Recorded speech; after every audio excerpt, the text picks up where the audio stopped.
Aprobado na sa ikatlo at huling pagbasa ng Kamara ang Absolute Divorce Bill. 131 na kongresista ang pumabor, 109 naman ang tumutol at 20 ang nag-abstain. Isa sa mga tutol si Cagayan de Oro Representative Rufus Rodriguez. Anya, paglabag ang panukala sa nakasaad sa konstitusyon na ang kasal ay pundasyon ng isang pamilya at dapat protektahan ng Estado. Ayon naman kay Albay Representative Edsel Lagman na isa sa mga may akda ng panukala, mahalaga ang divorce sa mga mag-asawang hindi na maayos ang relasyon. Ilan sa pupwedeng grounds ng absolute divorce ang extramarital affairs o pagkakaroon ng ibang karelasyon bukod sa asawa habang kasal pa, pang-aabuso at pagkalulong sa droga, alak o sugal. Pwede ring tuluyan ng maghiwalay kung may pang-aabuso sa relasyon na dahilan kung bakit pabor din ang ilang Pinoy sa divorce. Sinisikap ang kunin ang bagong pahayag ng CBCT na dati pang tutol sa divorce. Kailangan pang magpasa ng kaparehong panukala sa Senado bago ito maging batas. Pilipinas at Vatican City na lamang ang mga bansa sa buong mundo kung saan hindi pinapayagan ang divorce.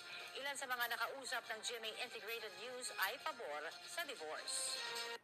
Ang tanong kasi dito, handa na ba ang Pilipinas sa divorce? Yun eh. Kung handa na ang Pilipinas at mas maraming sa survey, kung napakaraming hinanaing at majority, posible.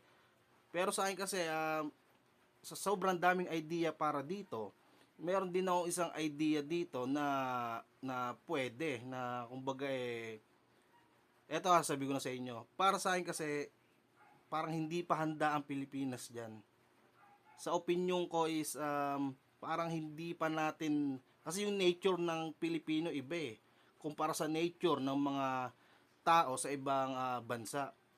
Kumbaga sa atin is, nakita ko naman na panood ko naman ng balita na yan. May mga ano naman sila, may mga criteria, kumbaga may mga ano naman naka-include doon kung yun yung pagbabasihan ng mga dapat na i-divorce.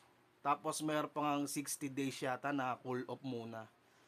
Para sa akin kasi napaka-espesyal o napaka sagrado din ng marriage. Yung baga, kita nyo nga kapag kinakasal o bago pa lang ikasal, excited na. At pagka kinasal ka, napapaiyak ka pa kasi nga iba yung pakiramdam mo sa sa pagkinasal ka Then, pwede naman din sa West. Ang akin lang dito is parang hindi pa handa. Parang hindi pa handa ang Pilipinas.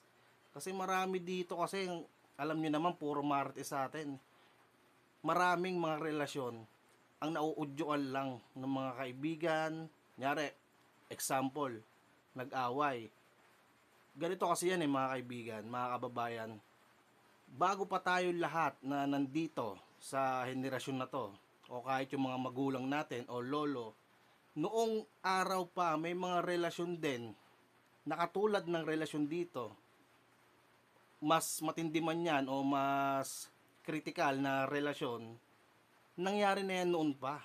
Kumbaga may mga ganito ding senaryong relasyon dati pa. Tapos wala namang divorce.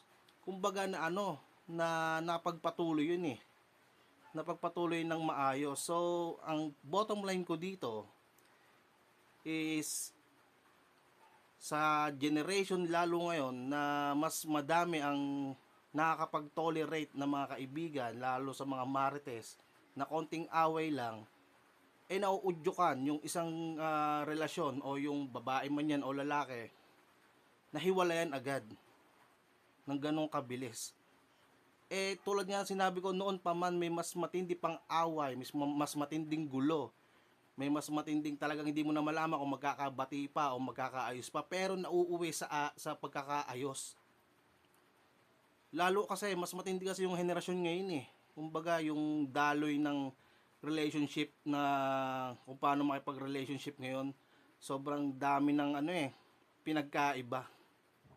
So para sa akin talaga, hindi pa handa. Pero kung ano yung majority dyan, at kung papasa naman sa Senado yan, sila na ang bahala dyan. Pero para sa akin talaga, hindi pa handa ang Pilipinas para dito. So, yun lang. Tuloy natin.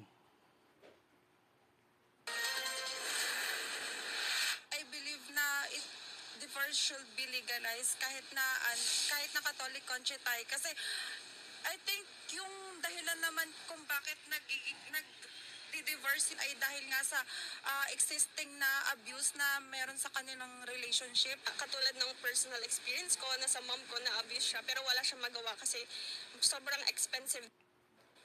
Kapuso, para sa mga maiinit na Tulad nga na sinabi ko, no, yung lahat ng senaryo ng relationship, maganda man na naging relationship o hindi, o mas malala pa, lahat ng different senaryo ng bawat relasyon, kasi hindi magkakaparehas yan eh. Pero isa lang ang sigurado, kung ano man ang iba't ibang uri ng senaryo, ng istorya ng relasyon, ng bawat magkakarelasyon dito sa Pilipinas, nangyari na rin yan dati pa. So wala naman divorce dati. Pero mas malaki yung chance dati na mapag-ayos pa. So yung isang idea ko dito ay sana mas mas nagbigay pa ng ibang option katulad ng pasilidad, programa na pwedeng humilot ng bawat relasyon. Kasi doon yan magtatama eh. Doon sa may mga pagkakataon na hindi naman totaling na abuse o talagang nagkaroon lang ng matinding mga engkwentro katulad nga ng mga sinabi ko kanina, kahit noon pa man may ganyan na rin na uri ng na istorya ng relasyon. So yung mga humihilot, pwedeng maging sandalan, yung pwedeng gumitna, humilot ng isang relasyon. Parang sa barangay, parang gano'n, pero iba yung tema, merong sa mental health, sa mga iba pang uri ng yung kaya nilang hilutin at maging sentro, yung manumbalik yung pagmamahalan nila na yun nga, sa marriage, lalo kung may anak, may pinagsamahan, matagal na magkakarelasyon, kumbaga ganun eh. Pero yun nga, kung ano yung majority dyan, wala akong magagawa. Pero yun lang naman ang idea ko dyan. And yun nga, para sa akin malaya naman kayong mag-komento dito at magbigay din ng opinion nyo para sa divorce na to. Pero para sa akin, parang hindi pa ready. So yun lang, bahala ng dyan, no? Bahala na sila dyan. So yun, focus tayo dito sa next nating topic, no? Mainit-init at talagang umiinit tong balita na to. Ewan ko lang, ba't hindi nababalita sa media to? Pero nagkalat sa social media. Talagang